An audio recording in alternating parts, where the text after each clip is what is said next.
2018 Acura ILX Hybrid. Sometimes you just can't transcend humble origins.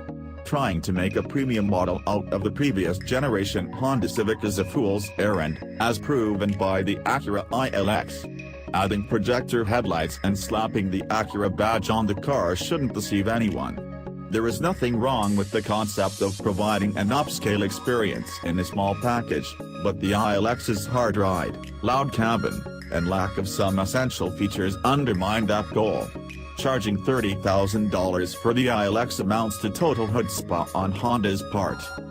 The 2016 freshening included a new engine and transmission that made the ILX quicker without hurting fuel economy. It also brought styling cues and interior features to make it appear more congruent with the rest of the Acura line. However, Acura failed to rectify the biggest shortcomings, the stiff, jumpy ride. Despite further efforts to quiet the cabin, it still suffers from so much road noise that a long ride becomes a fatiguing affair.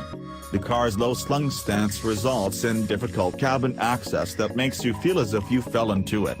Hoisting oneself out is straining, as well.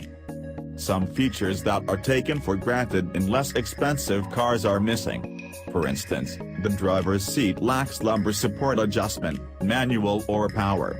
That's blatantly cheap.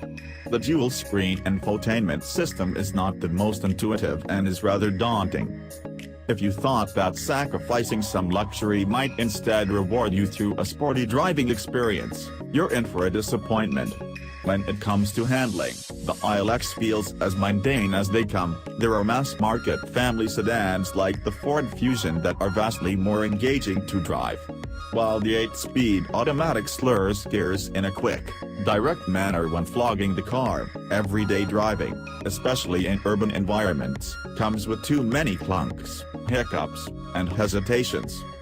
Ultimately, the ILX is not a car you want to develop a long-term relationship with.